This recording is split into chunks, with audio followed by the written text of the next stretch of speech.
डेरा सच्चा सौदा प्रमुख गुरमीत राम रहीम 21 दिन की फरलो खत्म होने के बाद वापस रोहतक की सुनारिया जेल पहुंच चुका है। इन 21 दिनों के दौरान राम रहीम का ज्यादातर समय गुरुग्राम के नाम चर्चा घर के अंदर ही बीता। राम रहीम को पंजाब चुनाव के दौरान फरलो मिलने के कारण इस फैसले पर सवाल भी उठे। चर्चा रही कि हरियाणा की भाजपा सरकार ने पंजाब चुनाव में डेरे के 40 लाख समर्थकों की वोट के लालच में राम रहीम पर राहत की बरसात की। बहरहाल इस दौरान राम रहीम से किन किन लोग मिला, क्या आगे भी उसे ऐसी सहूलियत मिलती रहेगी और इस बार मिली छूट से क्या बड़े संकेत गए, ऐसे तमाम सवालों को लेकर दैनिक भास्कर ने पड़ताल की। राम रहीम को 21 दिनों की मोहलत मिलने से कौन से 10 सवाल उठे, आइए आपको बताते हैं। क्या कोई नहीं मिला राम रहीम से? 8 फरवरी को गुरुग्राम के सेक्टर 50 स्थित नाम चर्चा घर में राम रहीम से केवल उसके बेटे, बहू और परिवार के लोगों के अलावा हनीप्रीत ने ही मुलाकात की। हालांकि इसे भी गुपचुप ही रखा गया है, किसी ने पुष्टि नहीं की। वहीं परिवार से बाहर के किसी सदस्य ने भी आज तक ये नहीं कहा कि वह राम रहीम से मिला। इसकी भी पुष्टि नहीं हुई कि राम रहीम ने डेरा या अपने फॉलोअर्स के लिए ही किसी तरह का संदेश जारी किया।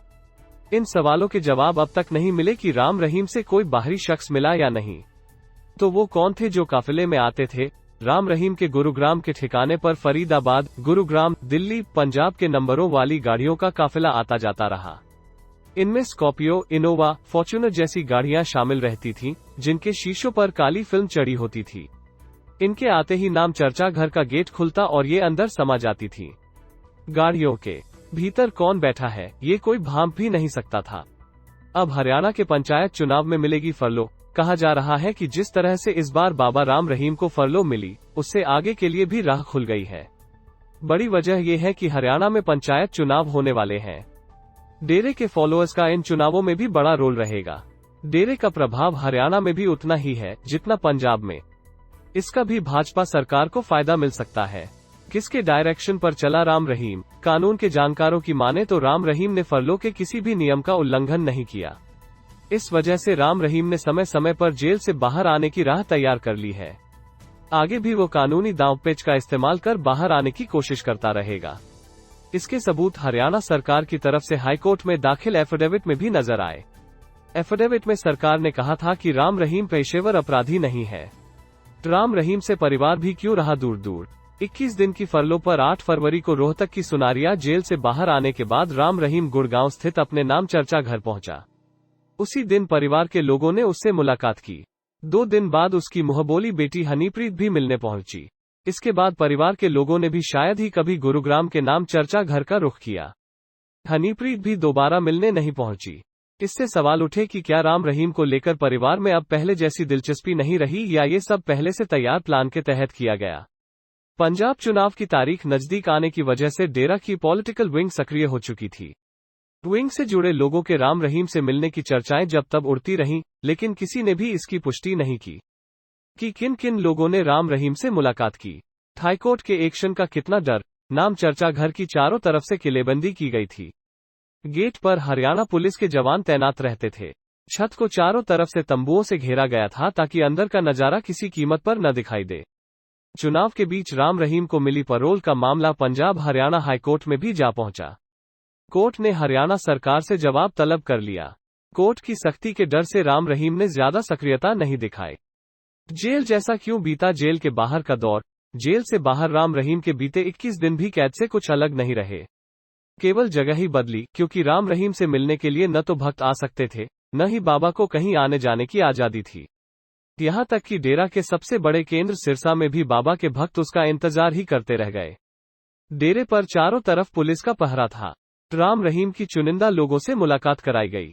एक तरह से राम रहीम को जेल से बाहर लाने का मामला पूरी तरह रणनीतिक बनकर रह गया। यहाँ तक कि राम रहीम अपने भक्तों को कोई संदेश भी नहीं दे सका। राम रहीम के गुरुग्राम स्थित नाम चर्चा घर पर जो भी गतिविधियां रहीं, वे पंजाब चुनाव खत्म होने के साथ ही लगभग बंद हो गईं। लोगों का भी आना जाना कम हो गया। यहाँ तक कि राम रहीम से मिलने के लिए परिवार के लोग भी कम ही आते। एक तरह से राम रहीम यहाँ अकेला रह गया।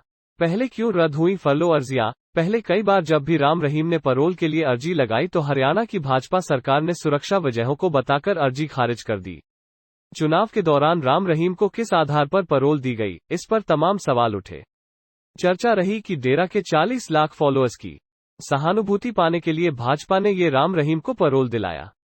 10 मार्च को आने वाले चुनाव नतीजे बताएंगे कि भाजपा को इसका फायदा पहुंचा या और नुकसान हो गया। आखिरी दिन तक जश्न भी नहीं मनाने दिया गया। रविवार यानी 27 फरवरी को राम रहीम की पैरोल का आखिरी दिन था। चर्चा रही कि शाम को राम रहीम के परिजन और कुछ करीबी लोग मिलकर नाम चर्चा घर में पार्टी का कर सकते हैं। कुछ गाड़ियों का काफिला भी यहां आता दिखा, लेकिन पुलिस सूत्रों के मुताबिक जश्न जैसा कुछ भी नहीं हुआ। वीवीआईपी सुरक्षा से भी कोई संदेश दिया गया। आज पूरी सुरक्षा के बीच राम रहीम को रोहतक की सुनारिया जेल वापस पहुंचा दिया गया। इस दौरान गुरुग्राम के सेक्टर 50 स्थित नाम चर्चा घर से मानेसर टोल, पचगांव चौराहा, कुंडली मानेसर पलवल हाईवे से रोहतक ले जाया गया। इस दौरान सिक्योरिटी वीवीआईपी के दौरे जितनी ही सख्त रही। टोल पर वीआईपी लाइन खुली रखी गई ताकि गाड़ियां ना रुके। रोहतक एसपी पर सुरक्षा की बड़ी जिम्मेदारी रही। जेल की तरफ के सभी रास्ते बंद रखे गए। राम रहीम की जेल प्लस सुरक्षा भी कायम रही। गुरुग्राम के अलावा झज्जर और रोहतक पुलिस पूरी तरह मुस्तैद रही।